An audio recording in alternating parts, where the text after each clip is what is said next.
Hey everybody, this is a new circuit analysis technique called the mesh current method, and it only works for planar circuits. So that's where you can represent everything in a plane where nothing crosses each other. So let me show an example.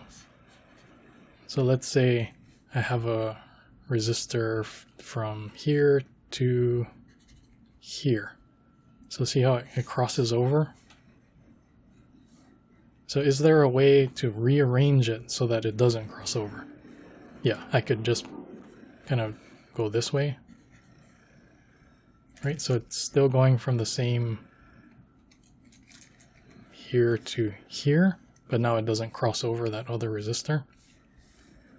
And let's say I put another one that's like this. Is this still planar?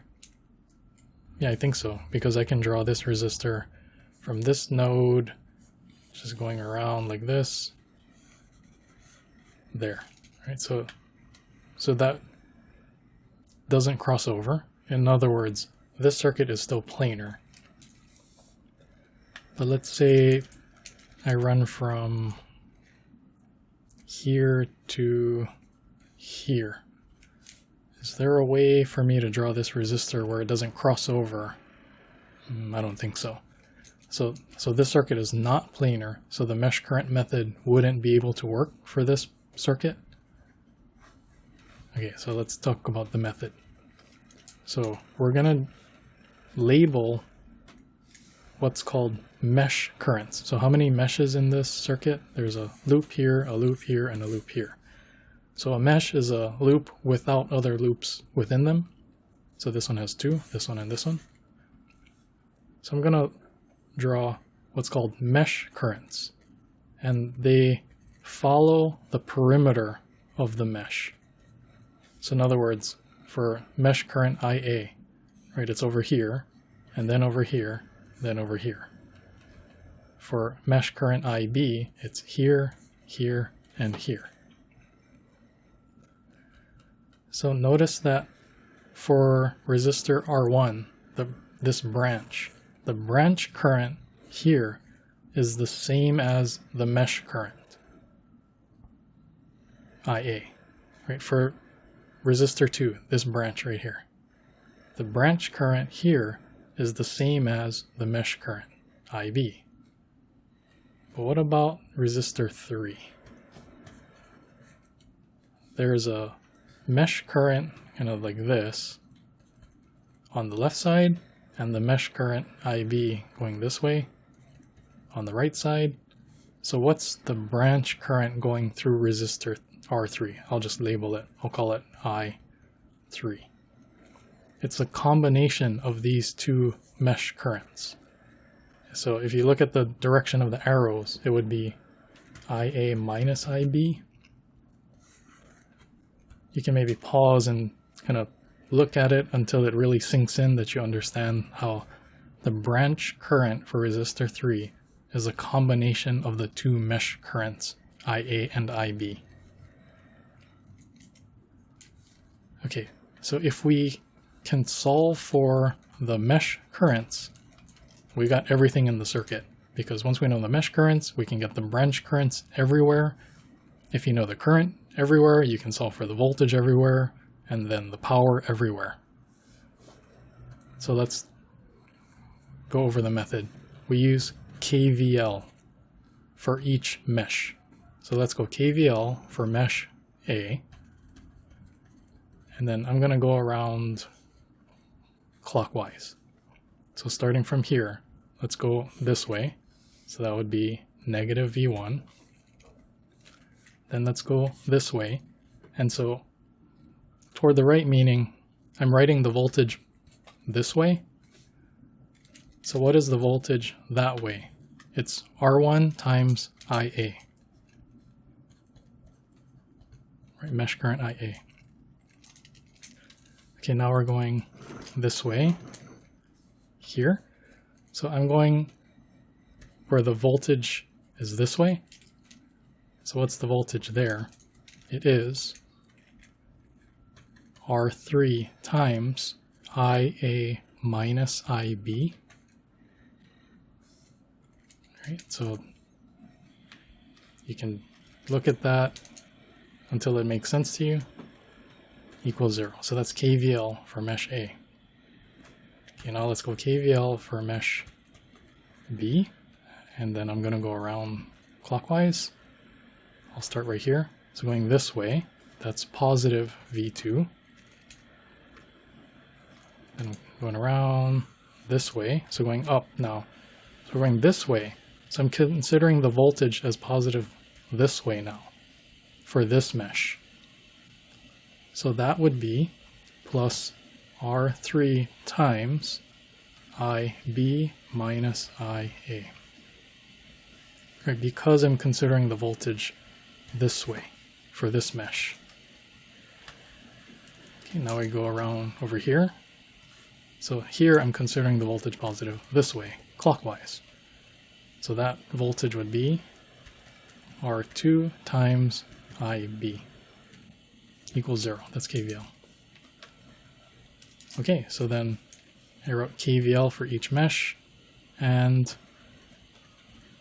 here are the unknowns. I have 2 unknown mesh currents, 2 equations. Right, so you can solve 2 equations, 2 unknowns. And that's the mesh current method.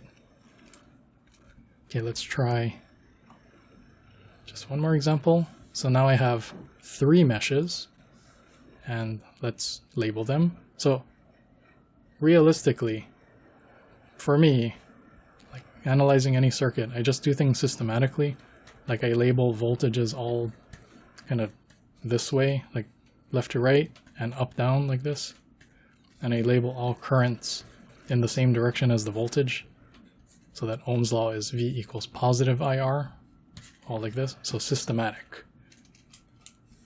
That's for me. I like to do things systematically because I have an eye for getting them on the computer so the computer can solve things for me. Similarly, I would draw all my mesh currents like this.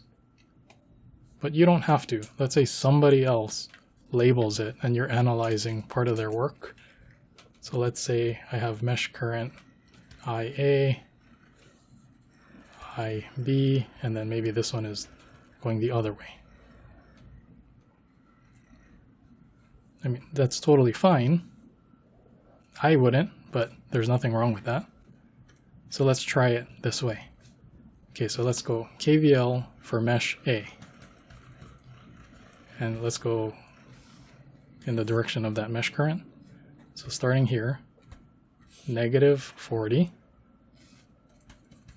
And then going this way, meaning the voltage clockwise. So that will be 2 times IA.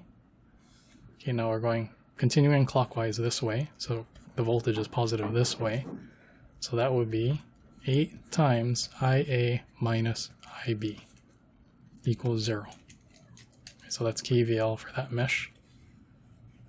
Okay, now let's go to mesh B. For mesh B, and then the mesh current is clockwise, so let's go clockwise. So let's start right here. So going up this way, clockwise, so the voltage is positive this way. So that would be 8 times IB minus IA, because of the way I'm going clockwise.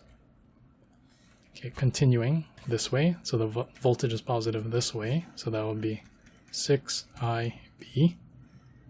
Now continuing this way clockwise, the voltage is positive this way, so that would be 6 times IB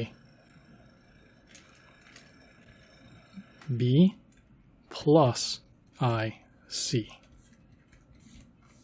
Right, because the voltage is positive this way, and mesh current IB is going this way, and mesh current IC is also going this way. Okay, now let's do the last mesh, mesh C.